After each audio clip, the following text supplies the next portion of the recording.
Y'all know I ain't never got no motherfucking juice on my goddamn phone. Ain't shit changed.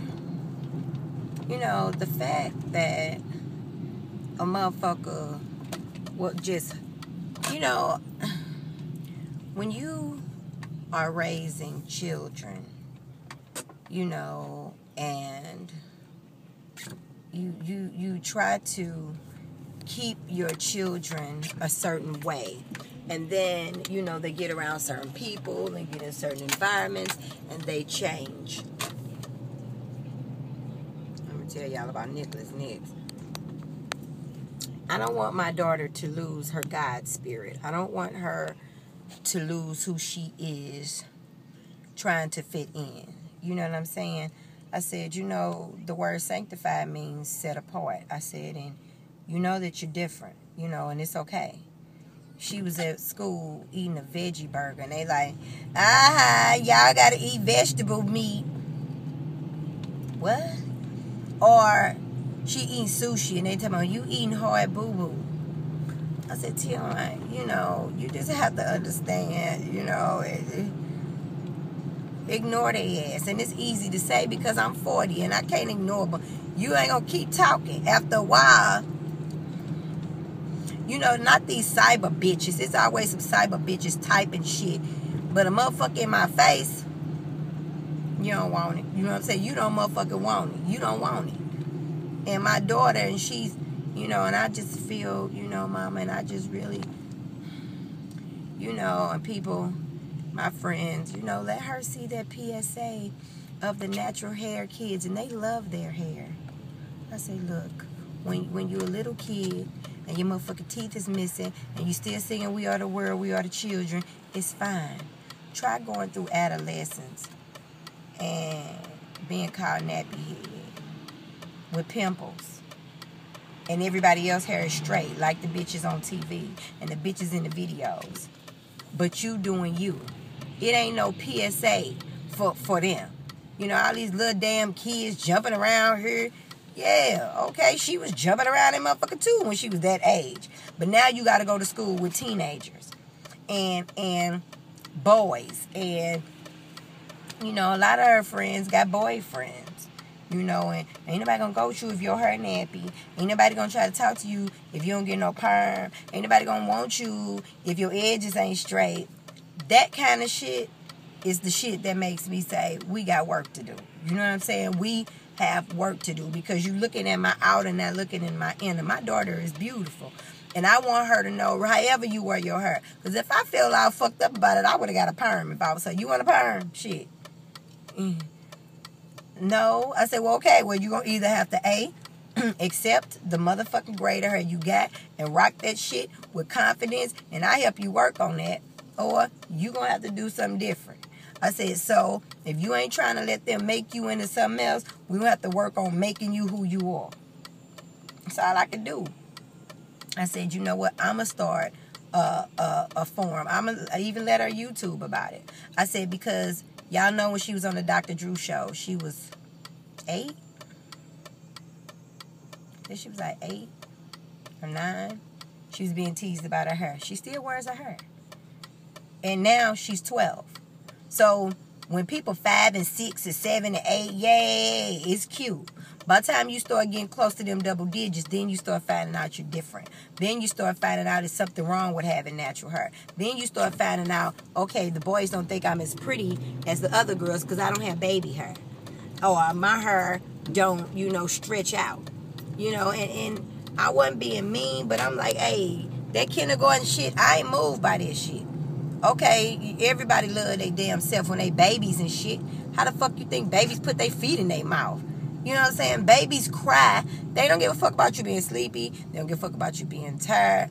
They have not been conformed to accept that they're not important yet. That's why you could be tired as a motherfucker. They gonna cry. If they wet, they gonna cry. Because they feel as if they're important enough to be heard and taken care of. Okay. The older that you get, in most cases, in 98% of the cases, we forget who the fuck we are somewhere down the line. We forget how important we are. We forget who we are. Society, you know, and then too, when you dealing with little kids, you're their main influence. You are your child's main influence at 5 and 6. You are. You know what I'm saying? Cute video, but I'm just saying. When they start getting in junior high school and they start dating and start talking on the phone and motherfuckers outside of you have a bigger influence than, you. Then it's like, okay, now I really got to pull up my sleeves and have work to do. Because I've laid my foundation for my daughter. My daughter has always been known she's pretty, but I'm going to tell you something else. My daughter has not had a consistent father. Big step. Big step. And you listen to these women, it don't matter. My daddy wasn't there. You a motherfucking lie.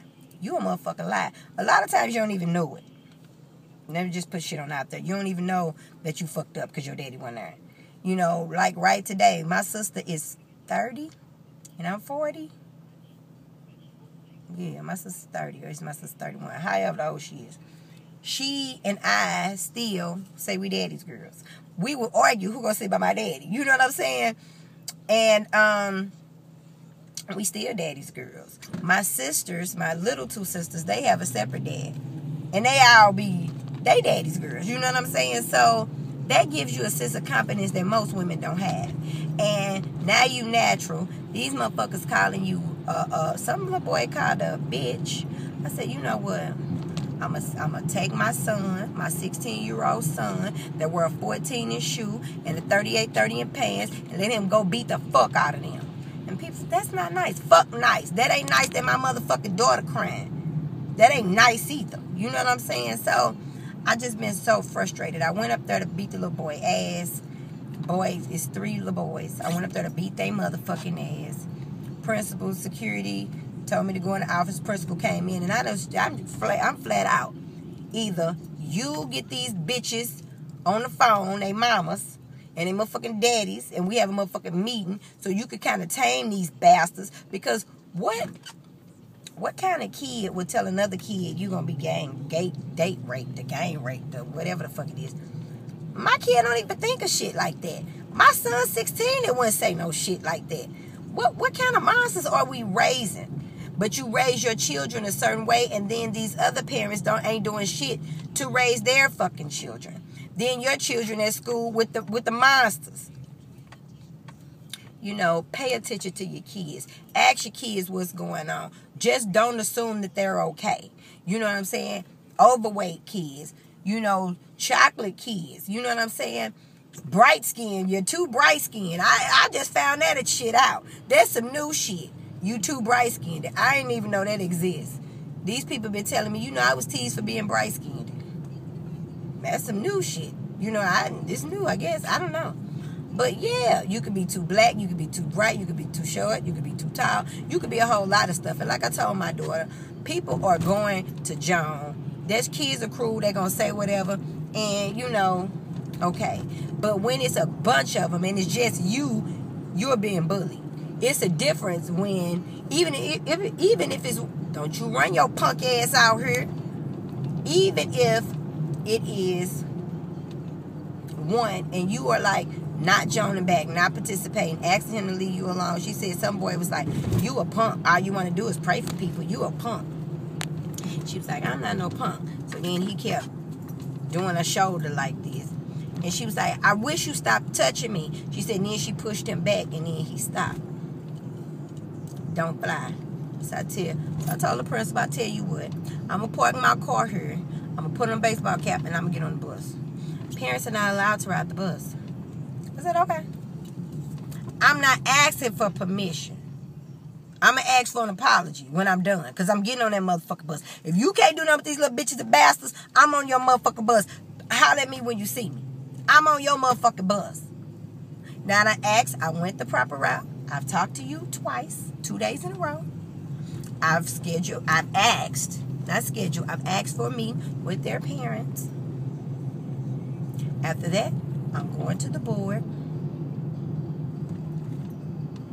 Now, if something happens to somebody in between time, I don't know nothing about it. Because I'm going to try to do the grown people route. But I am going to say this. I only got one daughter. And that one I live for and I kill for. I die for. It don't make me no motherfucking difference. I've been here 4 decades. I don't give a fuck about laying down. But I know that she's not going to be ridiculed and picked on and tortured. She said she was tortured. What the fuck? Tortured? That ain't... You got to know this chick is different to say tortured. I feel like Martin Luther King. I'm tortured every day. I'm talked about my eating because we don't eat beef or pork. She just started back eating chicken and fish. All you want to eat is vegetables. You a rabbit. Ah, you a rabbit. That kind of shit. Then she's always volunteering and helping people. She worked with the special needs kids. Ah, you work with retarded kids. They're not retarded.